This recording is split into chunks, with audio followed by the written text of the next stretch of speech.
Bom, boa noite a todos, graça e paz do nosso Senhor Jesus Cristo, amém? Meu nome é Guilherme Borges, sou pastor aqui da nossa igreja, dos adolescentes e da área de adoração. Tenho 30 anos, casado com a Georgia, papai do Lucas Tito, que pode nascer a qualquer momento, tipo agora. A qualquer momento ele pode estar na área. Bom, a palavra de hoje, vamos direto ao assunto para todo mundo ver o jogo do Brasil mais tarde, né? Pessoal, hoje eu fiz um propósito no meu coração que eu não vou pregar mais de 1 hora, eu prometo para vocês. Mas a palavra de hoje, por mais que o tema possa sugerir isso, ela não é uma pregação escatológica. Então eu não vou falar aqui sobre os últimos acontecimentos, sobre as últimas coisas. Até porque, se você for parar para pensar o que é o futuro é tudo aquilo que não é passado nem presente. Então, se eu falar sobre o que vai acontecer amanhã, eu posso estar falando sobre o futuro, né? O futuro não é necessariamente sobre coisas distantes, mas é sobre coisas que ainda não aconteceram. Então hoje a gente vai falar um pouquinho sobre qual é o futuro da humanidade, mas mais do que falar sobre o futuro da humanidade, eu quero falar sobre o futuro da sua vida. Antes, eu quero falar, sim, sobre o futuro da humanidade. Talvez você seja uma pessoa curiosa a respeito daquilo que vai acontecer com o nosso planeta, com as pessoas daqui a alguns anos.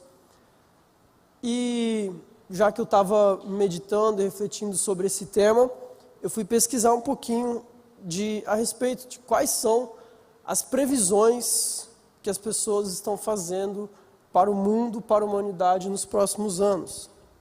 Então, eu entrei eu não sei falar isso, mas Reddit, assim que fala? Reddit. Yes, thank you. Para quem não sabe, o Reddit, até melhorei agora a pronúncia, é um fórum de discussões, de comentários, onde as pessoas falam sobre várias coisas. E tinham pessoas falando sobre o tema, qual é o futuro da humanidade? E foi um exercício interessante entrar lá e ver pessoas de diferentes lugares, dando suas opiniões a respeito do assunto. E do que eu li, a maioria eram previsões pessimistas a respeito do futuro da humanidade. A conclusão de quase todos é de um fim para a humanidade e, no mínimo, um reset da raça humana. Que isso, hein? Reset, tipo um reset, né? Resetar, começar de novo. Aí a raça humana. Mas não vamos nos prender só ao que as pessoas estão falando, vamos aos especialistas. Então, em 2021, Elon Musk, fundador lá da Tesla, da SpaceX, ele fez também algumas previsões a respeito do futuro da humanidade. Uma delas, por exemplo, ele falou que no futuro as novas gerações vão trazer uma grande receptividade as drogas psicotrópicas, que são drogas que atuam diretamente no cérebro, mudando a forma de sentir, de pensar e até mesmo de agir de uma pessoa. O próprio Elon ele afirmou que já usou LSD, que é uma dessas drogas psicotrópicas, e ele falou que isso para as novas gerações vai ser algo muito mais aceito, as pessoas vão buscar esse aumento de performance, essas experiências diferentes, experiências de outras dimensões, sentir as coisas de uma forma diferente. E ele vê isso como uma parte do futuro da humanidade. Outra coisa que o próprio Elon está trabalhando diretamente é na construção de robôs humanoides, assim eles chamam, que são uma nova geração de seres, só que com mais inteligência do que os humanos e com conexões muito mais rápidas e constantes. Tem um outro estudioso, também um ex-engenheiro que trabalhou no Google, Ray Kurzweil, e ele é um cara muito estudado sobre previsões do futuro, coisas que vão acontecer, sobre os avanços tecnológicos. E ele fez uma previsão de que em 2030 a humanidade alcançará a imortalidade. Ou seja, logo em breve, 6 anos... Gente, 2030 daqui 6 anos.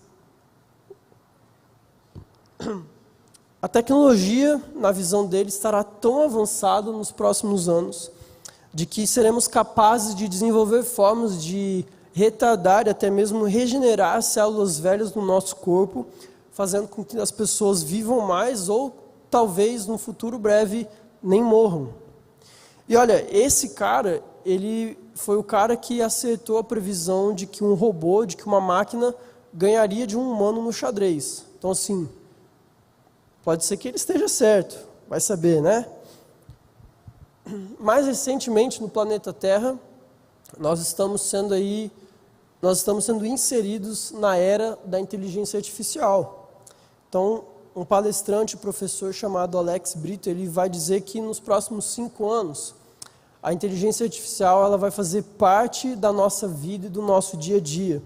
Cada vez mais as pessoas vão ter um relacionamento com a inteligência artificial, a ponto de usá-la como uma assistente virtual, uma assistente pessoal, usando nas tarefas diárias, organização de compromissos, gerenciamento de rotinas, planejamento financeiro, sistemas de finanças mais inteligentes, sistemas de transporte autônomos e mais seguros, diagnósticos mais precisos e personalizados na medicina, tudo isso a partir da inteligência artificial. Nos próximos 30 anos, a previsão é de que a inteligência artificial nos ajude até mesmo a sermos uma sociedade mais justa e igualitária, resolvendo crises sociais, crises ambientais, tudo isso através da inteligência artificial. Olha que incrível, né? Tudo que pode acontecer nos próximos 5, 30 anos. Mas e você? Como você se vê daqui 5 anos? Como você acha que a sua vida vai estar daqui 5, 10, talvez 30 anos? Alguns aqui talvez vão estar saindo da faculdade. Outros pretendem já estar casados, com filhos. Alguns talvez vão finalmente ter alcançado aquela profissão ou aquela carreira que tanto almejam. Vão estar bem estabelecidos financeiramente, com a sua casa própria, com o seu carro do ano. Talvez essa seja a sua visão de futuro para daqui 5 anos.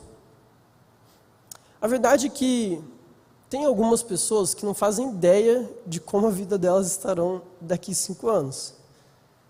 Eu talvez me encaixe nesse grupo. Eu não faço ideia de como a minha vida vai estar daqui 5 anos. Tem alguns sonhos? Sim, mas eu não tenho como cravar que eles vão acontecer. E dentro desse grupo de pessoas que não fazem ideia de como será o seu futuro, existem talvez 2 possibilidades. A primeira é de pessoas que vão se esforçar para tentar encontrar um caminho, encontrar um futuro plausível e viável para si, e tem o grupo que vai simplesmente falar, tanto faz, eu vou me jogar na vida e ver o que a vida tem para mim. No geral, o futuro ele parece mais assustador do que esperançoso. Eu não sei para vocês, mas pelo menos para mim, quando eu penso a respeito do futuro, do futuro do nosso planeta, ele é mais assustador do que esperançoso. São tantas coisas para nós pensarmos, né? Economia, o mercado de trabalho, recursos naturais, as guerras, os vírus mortais que nós vivenciamos. Dá para planejar alguma coisa que realmente vale a pena com tantas incertezas nos cercando? E toda essa insegurança que o futuro nos gera, ela tem refletido no modo de vida das pessoas hoje em dia. A taxa de natalidade, ela diminuiu. E um dos motivos é o medo de você colocar um novo ser humano nesse mundo. Tanta desgraça, tanto sofrimento, tantas incertezas e inseguranças. Para que eu vou colocar mais uma pessoa no mundo para passar pelas mesmas coisas que eu, sendo que eu nem pedi para estar aqui. No mundo pós-pandemia também, as taxas do casamento diminuíram. Afinal, você quer algo mais incerto do que se comprometer com alguém até o fim da sua vida sem conhecer a pessoa por completo? Isso não tem nem um pouco de segurança. As inseguranças que nós temos como sociedade em relação ao futuro, elas nos cercam. E a gente poderia falar sobre vários deles. Por exemplo, a crise dos dados, né? Você talvez nem sabe, mas tem muita gente que sabe muita coisa sobre você. E a gente está a serviço disso, está à mercê disso. As pessoas sabem quanto você ganha, as pessoas sabem onde você vai. É muito assustador quando eu entro no meu carro e ele fala, meu celular, eu entro no carro, o celular ele aparece na tela. 10 minutos até tal lugar. Como assim você sabe que eu estou indo para esse lugar? Essa é uma crise que nós estamos enfrentando e é algo que é muito real. Mas há também um reflexo disso na religião. É perceptível que nos últimos dias, nos últimos anos, há uma movimentação acontecendo em torno das religiões. Por exemplo, no catolicismo. No mundo todo, exceto na Europa, o catolicismo cresceu. É uma religião que oferece bases bem claras e ela oferece uma certa segurança a respeito do que deve ser feito de ritos e procedimentos para os fiéis. Já na própria Europa, o catolicismo não cresceu, mas o islamismo ele tem avançado de uma forma assustadora naquele continente. E eu não estou comparando as duas religiões, mas o islamismo ele tem diretrizes bem claras a respeito do tipo de vida que você deve viver, daquilo que você tem que fazer para alcançar eu nem lembro o nome do paraíso deles. E como eu falei, quando a gente olha para todos esses cenários, a gente vê pessoas inseguras, num mundo inseguro, num mundo com mais incertezas do que certezas, e tudo isso faz a gente parar para refletir. O que será do meu futuro? O que será dos meus próximos dias? Como eu vou viver essa vida? E, como eu falei, geralmente tem duas opções. Geralmente.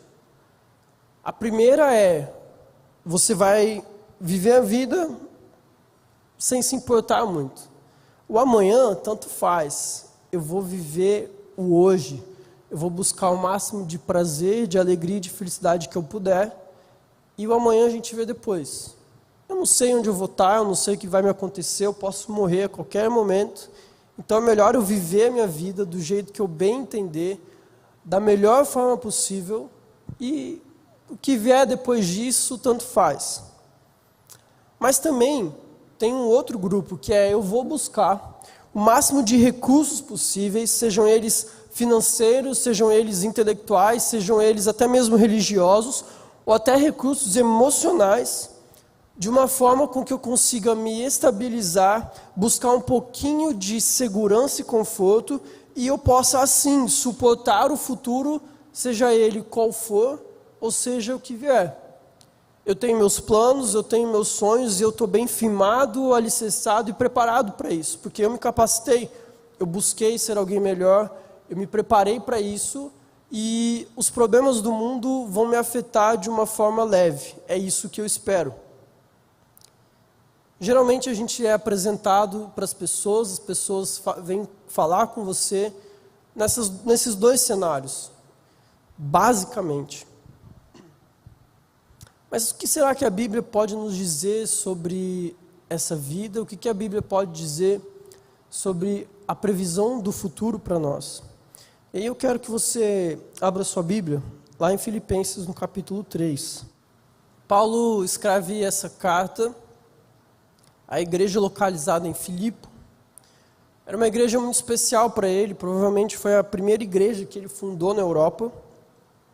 E a carta aos Filipenses, ela é conhecida como a carta da alegria. E é uma carta de encorajamento de Paulo para aquela comunidade, a respeito do momento em que eles viviam e também do momento que aquela sociedade apresentava. Mesmo com alguns conflitos internos e também externos, a igreja em Filipe parecia ser uma igreja muito saudável, quando você vê os relatos. Mas Paulo escreve para que haja um crescimento na fé desses irmãos, pois o mundo ele é um lugar perigoso, sempre foi, desde aquela época. E o Evangelho de Cristo é muito glorioso para que eles se apeguem a realizações passadas ou seguranças que esse mundo pode oferecer, sem olhar para o que vem adiante. Então, no capítulo 3, a gente vai ler ele parcelado, vamos assim dizer. Paulo diz assim, do versículo 1 até o versículo 3. Quanto ao mais, meus irmãos, alegrem-se no Senhor. Escrever de novo as mesmas coisas não é um problema para mim e é segurança para vocês. Num mundo inseguro, é bom a gente ter uma segurança. Cuidado com os cães, cuidado com os maus obreiros, cuidado com a falsa circuncisão. Porque nós é que somos a circuncisão, nós que adoramos a Deus no Espírito e nos gloriamos em Cristo Jesus, em vez de confiarmos na carne. Então, primeira coisa, qual é o problema em questão que Paulo estava tratando com essa igreja? No geral, as pessoas, e é tendência do homem, é tendência humana, a gente seguir para um mau caminho. É normal. E as pessoas precisam saber que existe uma alternativa boa e possível para nós. E Paulo, ele é um cara reconhecidamente que vivia contra a cultura. Logo depois que ele se converteu, ele foi um cara, um grande homem de Deus, extremamente usado por Deus, e era um cara que vivia contra a cultura daquela época. E o alerta que ele faz para essa igreja, aqui no capítulo 3, é para que eles tomem cuidado com os cães, com os maus obreiros e com a falsa circuncisão. Vou tentar explicar isso de uma forma bem simples e rápida, mas ao longo do seu ministério, Paulo ele trava algumas lutas contra aqueles que nós vamos chamar aqui de judaizantes, que são judeus que se converteram ao cristianismo, mas que ainda insistiam em algumas práticas e ritos da religião judaica, exaltando essas práticas como se fossem boas obras que eles realizavam para assegurar a salvação que eles tinham. Então, esses homens, essas pessoas, viviam de uma forma como que esses ritos que eles praticavam, essas boas obras que eles continuavam a fazer e estavam falando sobre isso a outras pessoas, era necessário para que a salvação se confirmasse na vida deles. Inclusive, esse termo cães, que Paulo usa para se referir a essas pessoas, é um termo que os próprios judeus usavam para se referir aos gentios. E se você não sabe, os gentios eram aqueles considerados impuros pela religião judaica, pessoas que não eram judeus e que não seguiam os ritos e as tradições da lei judaica. Então esses eram chamados de gentios. E aqui Paulo, ele usa esse mesmo termo para se referir a algo que eles usavam, falando assim, olha, na verdade os cães são eles, os impuros são eles, porque tem algo distorcido, algo que está errado na ideia que eles têm a respeito de Jesus, da salvação e do modo com que eles vivem. A circuncisão, o termo que a gente leu aqui no versículo 3, era uma marca que fazia parte dos judeus como uma forma de demonstrar que eles eram um povo eleito, povo separado por Deus. Isso foi instituído lá nos tempos de Abraão, no Antigo Testamento. Mas em Atos 15, já no Novo Testamento, após a vinda de Jesus e a ida dele aos céus, nós vemos um encontro dos apóstolos, dos discípulos de Cristo, e em Atos, no capítulo 15, eles estavam ali reunidos e eles falam, Pedro fala, Deus purificou o coração desses homens, dos gentios, aqueles que eram considerados impuros, por meio da fé. E eles então decidem que os gentios, as pessoas que não eram judeus, mas que se converteram ao cristianismo, que entregaram suas vidas para Jesus, não precisavam fazer a circuncisão e nem praticar os ritos judaicos daquela época. E o que acontece aqui é que Paulo está fazendo um alerta para essa igreja sobre uma falsa confiança que as obras geram em nós. Esse embate ele é mais visto no livro de Atos e em Gálatas também. Mas a verdade é que todos nós, em algum momento da nossa caminhada, seja com Cristo ou seja na nossa vida sem Cristo, porque sim, nós vivemos uma vida sem Cristo em algum momento, mas a verdade é que todos nós, em algum momento, somos levados a confiar que as nossas próprias ações são capazes de nos garantir algo, ou de nos dar algum tipo de segurança, seja agora ou seja no futuro. Eu imagino que isso já passou na sua cabeça. Se eu fizer tal coisa, se eu me dedicar em tal coisa, pode ser que daqui a um tempo isso me traga uma segurança, uma confiança de que as coisas vão estar melhores na minha vida. E isso é um pensamento, no geral, bom, né? Porque senão a gente vai ficar muito no 8 ou 80. Ou eu vivo sem me importar com nada, ou eu vivo me importando com tudo. Então eu não estou falando nem de um nem de outro. No geral, é bom a gente ter um pensamento de produzir algo, de nos capacitarmos, de melhorarmos, de fazer algo com que possa nos trazer essa tal estabilidade, vamos assim dizer. Mas, de alguma forma, o que esses cães, o que esses judaizantes estavam tentando disseminar entre o povo de Deus, é que para garantir a salvação deles, para que eles fossem realmente salvos, eles precisavam fazer ritos, manter os seus ritos, os seus costumes, seus rituais de lei. E aqui Paulo ele alerta a igreja a se posicionar contra isso. É por isso que Paulo diz que a verdadeira circuncisão são aqueles que adoram a Deus em espírito, ou seja, as coisas que a gente não vê. Porque a carne, ele fala, quem tem a marca da circuncisão são aqueles que adoram a Deus no espírito, e não os que vivem na carne. E a carne aqui não é no sentido de pecado, mas no sentido de obras, de pessoas que vivem de acordo com suas próprias obras e não pessoas que vivem de acordo com o Espírito. A insegurança talvez de não ter nada visível para esses homens que passaram uma vida inteira acostumados a levantar de manhã, se purificar e cumprir todos os rituais, todas as suas leis, e talvez agora havia para eles uma falta de algo. Jesus veio, ok, ele é o Messias enviado, eu quero reconhecê-lo como o Senhor e Salvador da minha vida. Mas e agora? O que eu faço? Eu tatuo uma cruz para garantir minha salvação, para todo mundo saber que eu sou crente? O que eu faço? Eu mudo as roupas que eu uso, eu troco o meu tipo de alimentação? O que vai garantir que eu realmente sou salvo?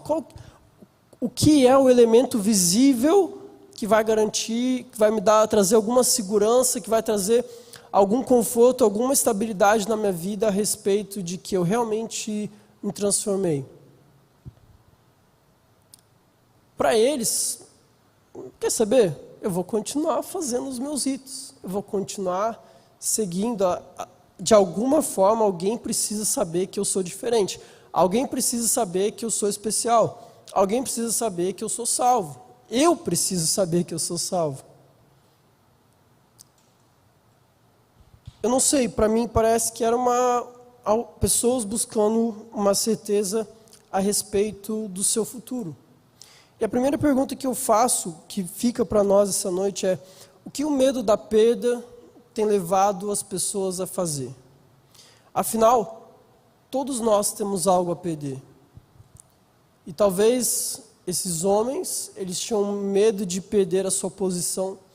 Eles tinham medo de que essa salvação garantida por Jesus talvez não fosse tão garantia. Era meio que comprar pendrive no Paraguai. A garantia sou eu. O que o medo tem levado as pessoas a fazerem em busca de uma segurança, de uma proteção, em busca de um conforto? Aqueles homens, essa igreja aqui de Filipenses estava sendo tentada a continuar praticando ritos religiosos a fim de que as obras que eles faziam garantissem a eles a salvação e a promessa de um futuro com Deus. Quando, na verdade, a mensagem da cruz não é essa. E Paulo continua no texto, e agora ele nos fala a respeito da sua própria vida, de coisas que poderiam e de que certamente geravam nele uma falsa sensação de segurança através das suas próprias obras. Versículo 4, 5, 6, a Bíblia diz assim, Paulo falando, é verdade que eu também poderia confiar na carne. Eu também poderia confiar nas coisas que eu mesmo fiz. Se alguém pensa que pode confiar na carne, eu ainda mais. Eu fui circuncidado no 8º dia, sou da linhagem de Israel, da tribo de Benjamim, hebreu de hebreus. Quanto à lei eu era fariseu, quanto ao zelo perseguidor da igreja, quanto à justiça que há na lei, irrepreensível. A gente não vai discutir aqui, não vamos ter tempo para isso, todo o currículo de Paulo, mas olha, se você não conhece a vida de Paulo, eu vou dizer que é uma vida invejável. É uma inveja santa, tanto ele antes quanto depois, tá? A vida de Paulo era invejável. Se esses judaizantes estavam de alguma forma afirmando que era preciso de marcas visíveis na carne, de obras, para se ter a confiança na salvação e na eleição de Deus, Paulo, ele era o que mais podia confiar nisso. Ele tinha uma linhagem direta de Abraão, Isaac e Jacó, ele era da tribo de Benjamim. Ele foi circuncidado sobre a lei do Antigo Testamento, ele estava em dia com seus ritos, ele fazia parte de um dos grupos guardiões da lei, guardiões das escrituras, guardiões da Torá, que era a Bíblia judaica. Ele tinha muito conhecimento da Bíblia, ele conhecia os textos daquela época. Zelo, ele perseguia as pessoas que não praticavam as leis ritualísticas. Ele era um cara zeloso por aquilo que ele aprendeu. Sobre a conduta dele, Paulo, ele era irrepreensível. Aparentemente, Paulo vivia uma vida perfeita e exemplar. Ele não cometia erros, não cometia deslizes. Basicamente, se alguém podia ter alguma segurança sobre o seu futuro, era Paulo. Embora a situação para os judeus, de uma visão global do que estava acontecendo na época, não era tão favorável assim, Paulo certamente estava seguro a respeito da sua linhagem, da sua criação e do seu futuro.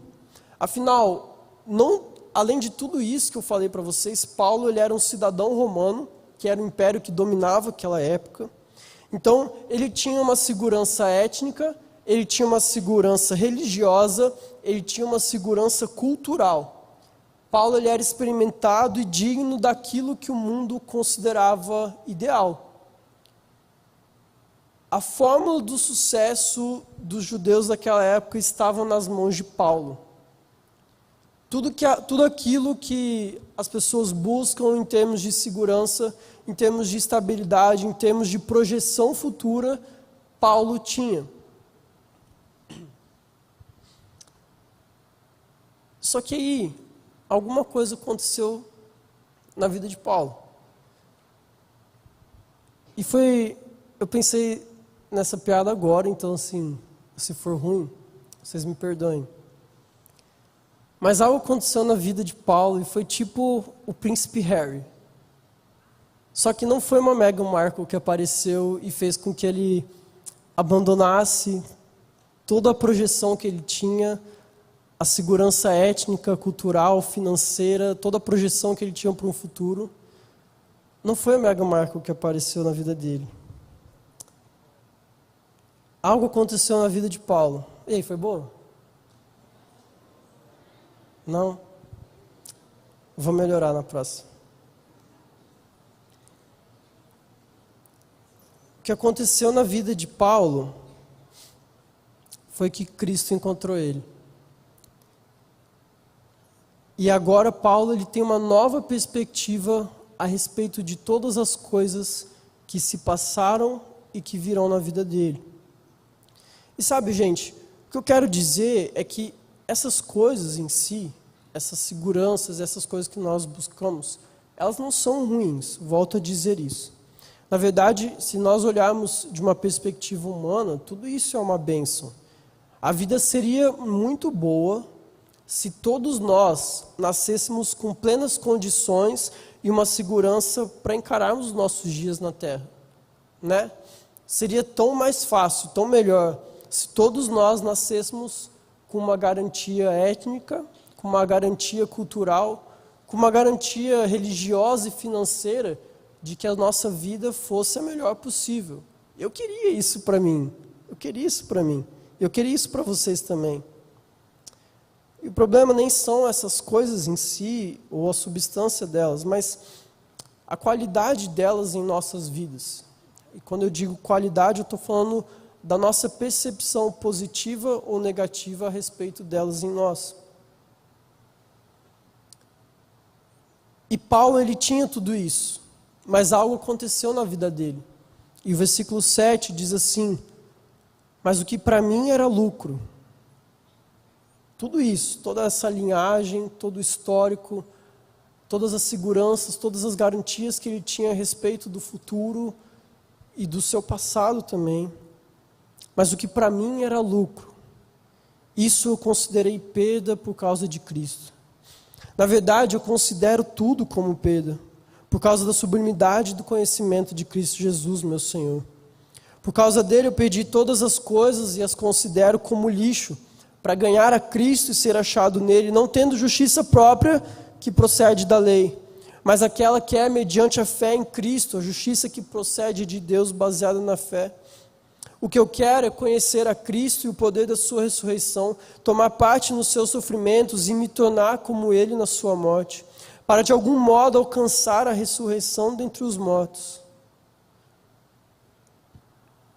Não que eu já tenha recebido isso, ou já tenha obtido a perfeição, mas prossigo para conquistar aquilo que também fui conquistado por Cristo Jesus. O final do versículo 12, esse que nós acabamos de ler, diz: fui conquistado por Cristo Jesus. Cristo Jesus encontrou Paulo, e a vida de Paulo nunca mais foi a mesma.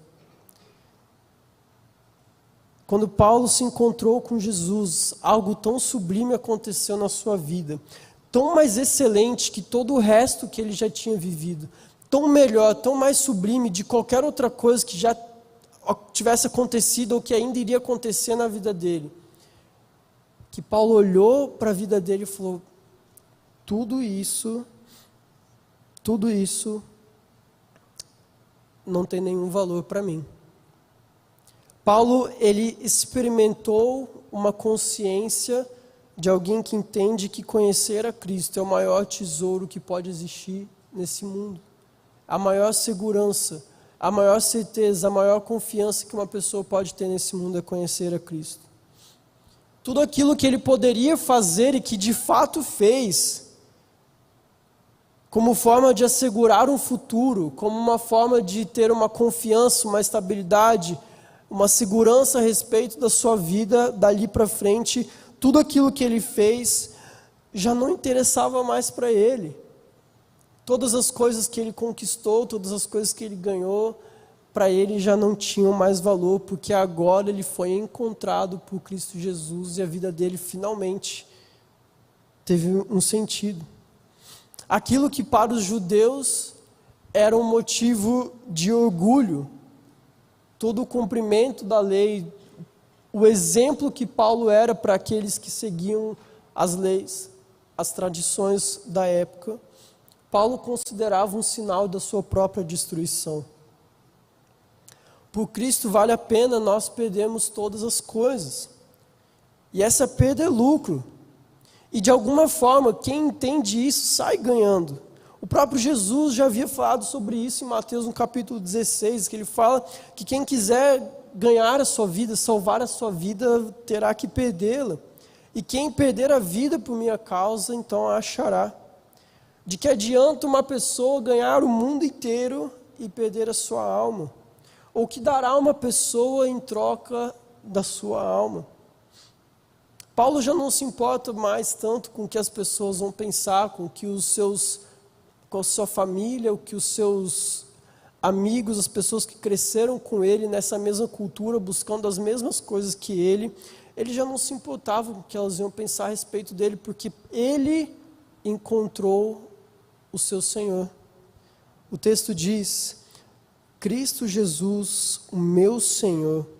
Era isso que importava para ele, somente Cristo. É claro que isso exige um ato da mente e da vontade, quando nós passamos a considerar as coisas que para nós antes tinham valor, agora como perda. E esses lucros e perdas que nós temos na nossa vida podem ser lucros e coisas terrenas. A nossa herança, a nossa etnia, as condições econômicas da nossa família, as referências educacionais que nós temos, as realizações profissionais que nós tanto sonhamos. Mas agora Cristo, e apenas Cristo, deve ser a nossa prioridade. De alguma forma, Paulo entendeu isso. Ele entendeu a mensagem do que é viver a plenitude de Cristo. E a mensagem de Filipenses 3, do versículo 1 ao 9, ela é muito clara, de que qualquer tentativa de confiarmos em nossas próprias conquistas humanas, ou em relacionamentos terrenos, ou ganhos terrenos, está afadado ao fracasso. Está afadado ao fracasso.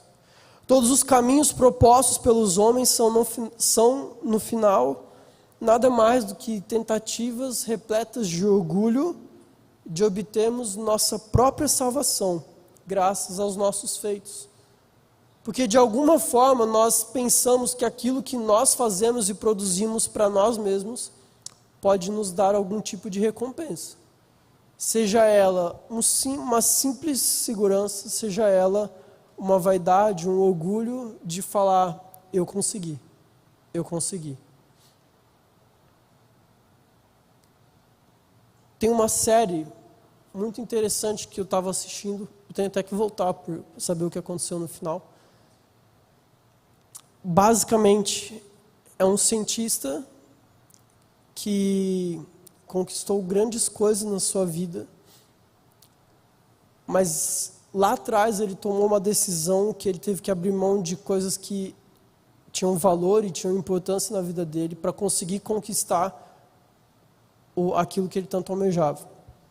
E aí ele usa da ciência e tudo mais para tentar de alguma forma voltar no espaço-tempo metafísico e viver a vida que ele tanto sonhou, mas que ele abriu mão em busca de sua realização pessoal. Basicamente, a gente vive tentando ganhar e conquistar coisas, trazer segurança, paz e vaidade para o nosso coração. E aqui, o que nós vemos é que nada disso pode nos garantir a salvação. Nada disso pode nos garantir que amanhã nós acordaremos vivos. Você não tem nenhuma garantia de que amanhã você vai estar vivo. Nenhuma. Sua conta pode estar com R$1 milhão agora. Se amanhã você morrer, não é o seu R$1 milhão que vai dizer se sua vida foi boa ou não. Não é isso também que vai te garantir um futuro. A única base da nossa salvação é a imerecida graça que Deus derramou sobre nós. Nós não podemos adquirir nada, pelo contrário, nós fomos adquiridos por Cristo mediante o preço pago naquela cruz, e agora nós temos vida. E é por isso que Paulo fala no versículo 9, eu não tenho justiça própria, que procede da lei, que procede daquilo que eu faço. Aquilo que eu faço não conseguiria me garantir nada do que eu acho que é ganho.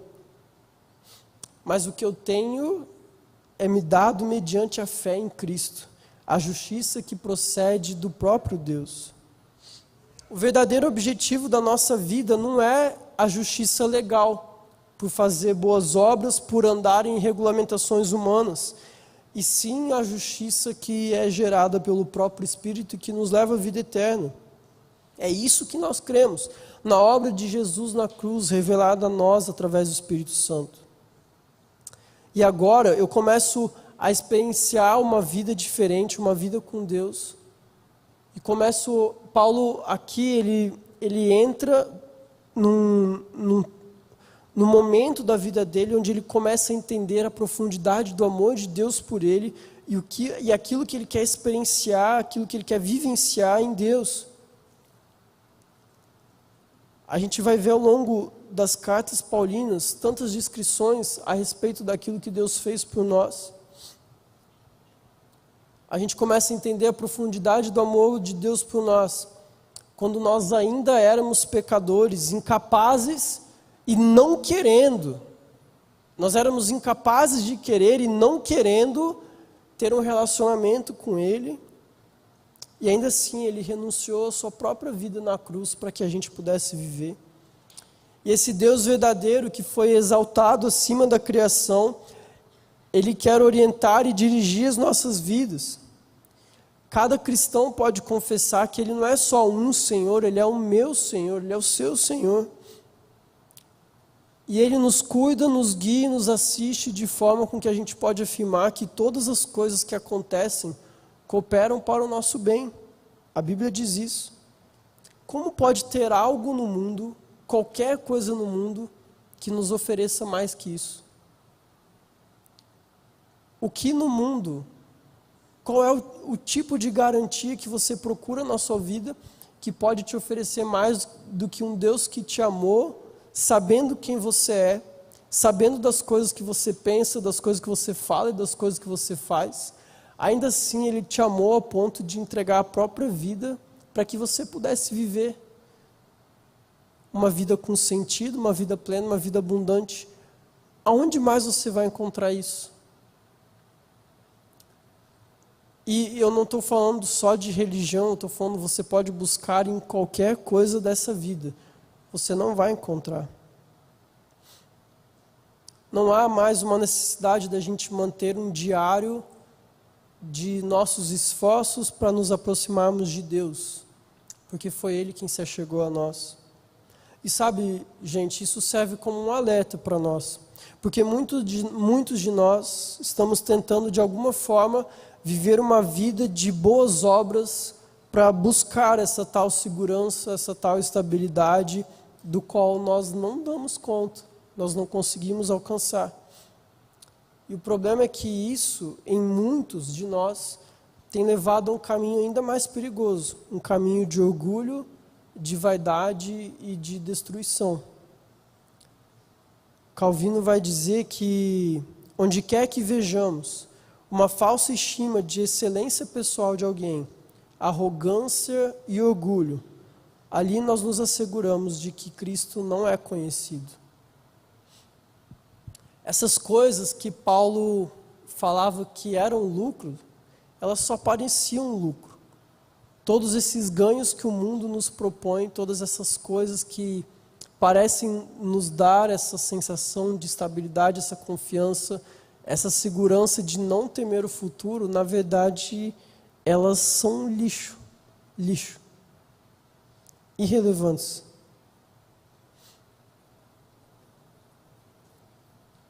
Na verdade, elas são obstáculos no nosso caminho com Cristo.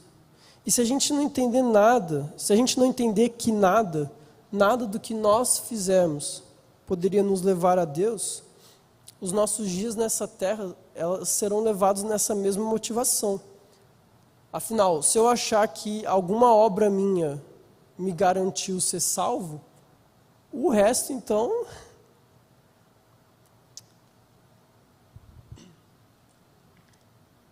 mas aqui tem uma frase que me chamou muita atenção e é de um grande teólogo famoso, e ele diz assim: eu estaria perdido se não tivesse perdido. Eu estaria perdido se eu não tivesse perdido. E quando nós olhamos para o final desse texto, dos versículos 12 a 16, acho que é essa sensação que deveria ser gerada no nosso coração. Porque Paulo entendeu isso. Que não importa onde ele estivesse, não importa tudo que ele conquistou. Se ele não tivesse perdido todas essas coisas por causa de Cristo, ele continuaria perdido. E para nós, a mensagem que fica é que nós podemos buscar todas essas coisas. A gente pode correr atrás dos nossos sonhos, das nossas realizações, a gente pode correr atrás de saber usar melhor o ChatGPT para não ficar para trás e para ele não te passar a perna. Você pode buscar mais conhecimento, mais recursos financeiros. Você pode, talvez, se casar por interesse com uma pessoa para garantir, talvez, uma herança melhor para os seus filhos, para o seu futuro. Você pode, de diversas maneiras, tentar garantir algo para você. Uma segurança, uma necessidade. Mas, se você não perder essas coisas, você vai continuar perdido. E a partir disso, parece que a vida de Paulo, quando ele entendeu essa mensagem do Evangelho, ela ganhou um novo sentido. Agora a vida de Paulo ela é cheia de senso e de propósito, ele tem uma razão para viver.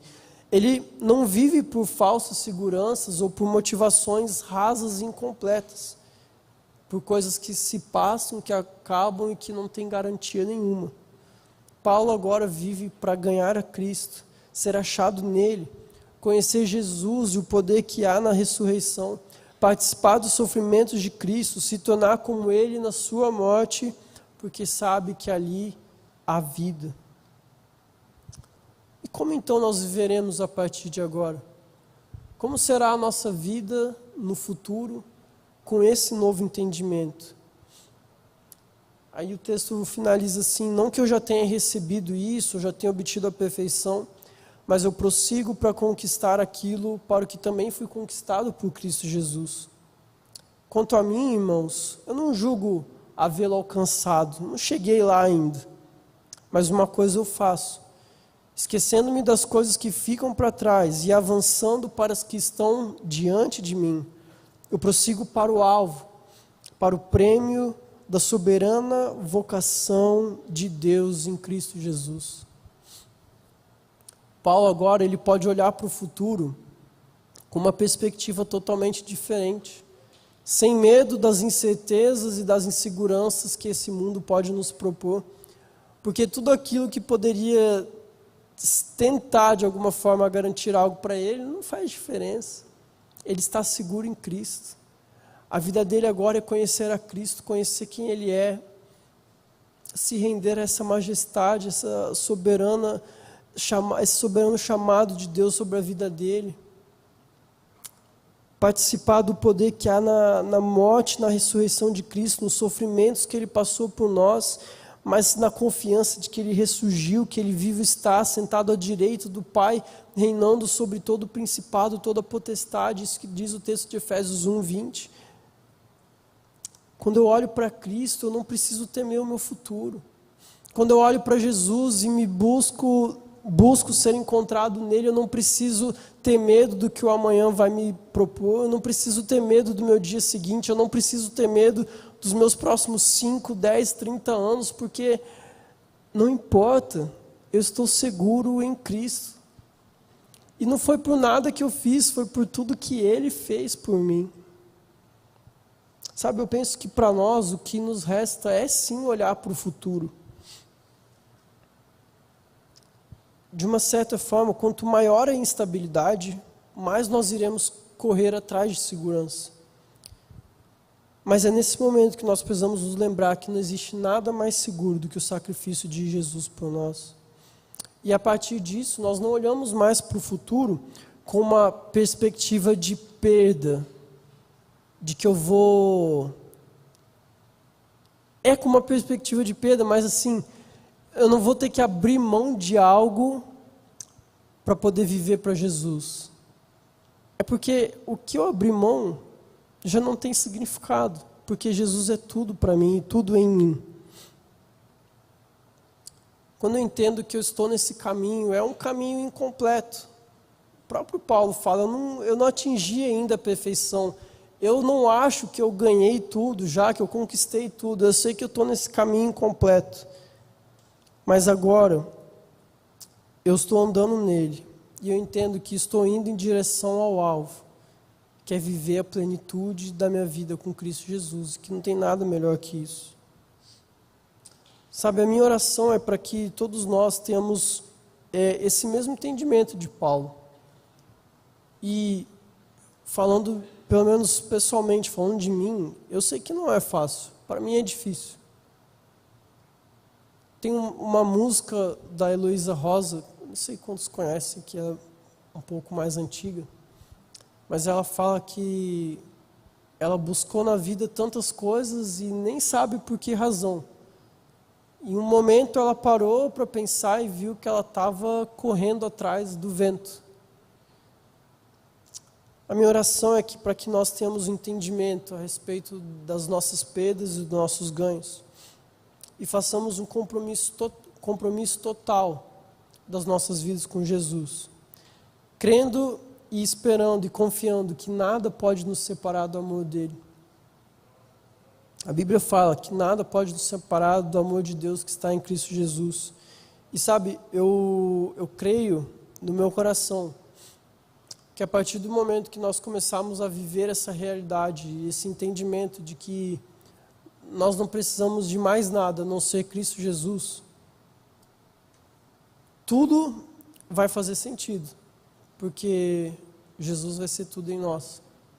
E as coisas que trazem medo ao nosso coração, as coisas que trazem inseguranças, as coisas que nos desestabilizam, as coisas que nos deixam apreensivos, que nos levam a tomar decisões temerosas a respeito do nosso futuro, que nos levam muitas vezes a querer largar a mão de tudo, viver uma vida de qualquer jeito, sem propósito, sem destinos, sem vontade, apenas viver. Ou viver uma vida que busca de qualquer forma garantir qualquer tipo de segurança, porque não tenho nenhuma outra confiança. Quando a gente olhar para Jesus e viver Jesus como uma plenitude na nossa vida, essas coisas elas vão se encaixar. E a nossa vida vai começar a ter mais sentido, mais propósito, mais valor. E eu não sei como você chegou aqui nessa noite. Talvez você seja uma pessoa que nunca ouviu falar de Jesus, nunca ouviu falar de Paulo, não sabe o que é Paulo, não sabe muito bem o que são essas leis, esses ritos. Mas você tem vivido uma vida aí que meio sem propósito, uma vida que não vale a pena, uma vida que não vale a pena. Talvez você tenha se esforçado muito para trazer garantias para o seu futuro. E eu não quero te assustar, e eu oro e torço em nome de Jesus para que isso não aconteça. Mas você pode sair daqui, ser atropelado por um carro e tudo que você buscou, todas as coisas que você sonhava e planejava para o seu futuro, acabou.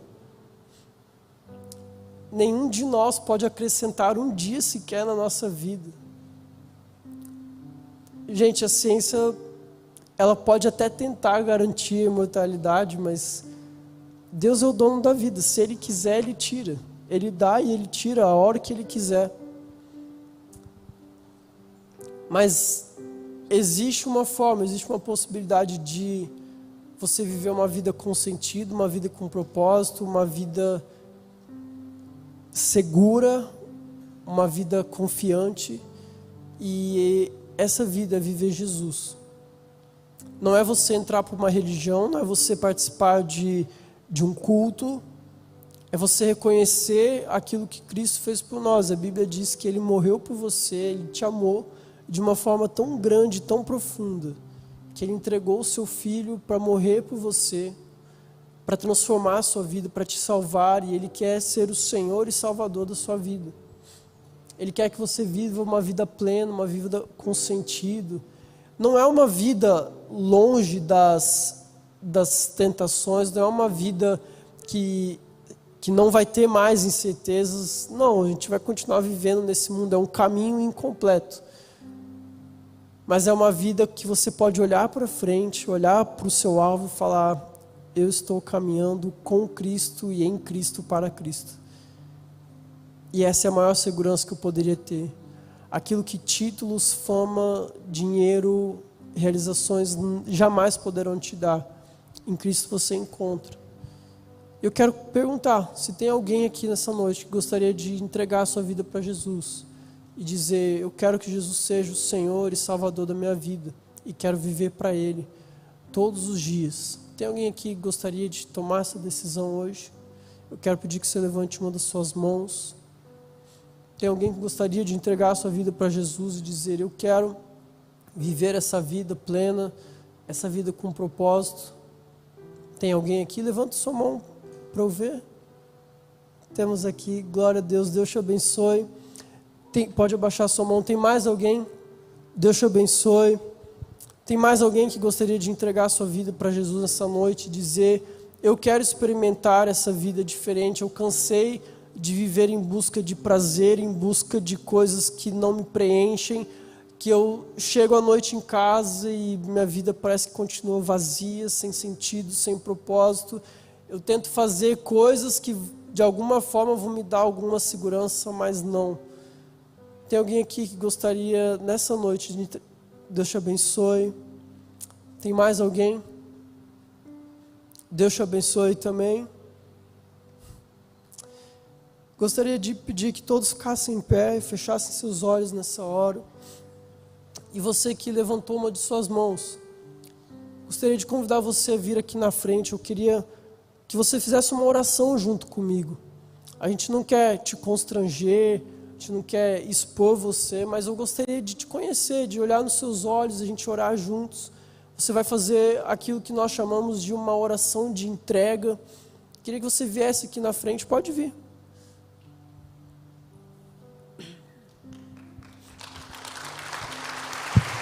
Glória a Deus.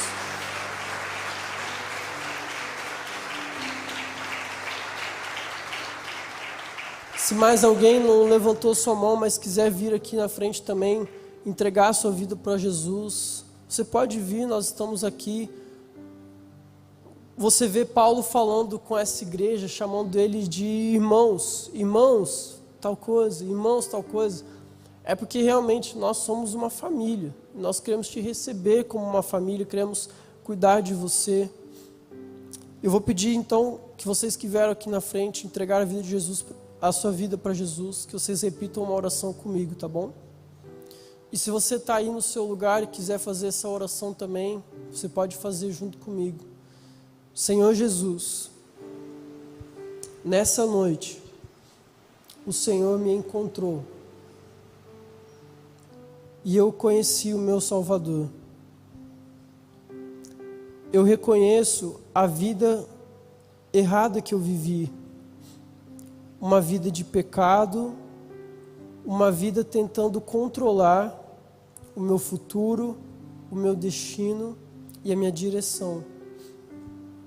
Mas nessa noite, eu entrego a minha vida totalmente a Jesus. O reconheço como meu Senhor e meu Salvador. Eu não quero viver para mim mesmo, mas quero viver a vida que o Senhor tem para mim. É a oração que eu faço, no nome de Jesus. Amém. Amém. Eu gostaria de orar por você agora.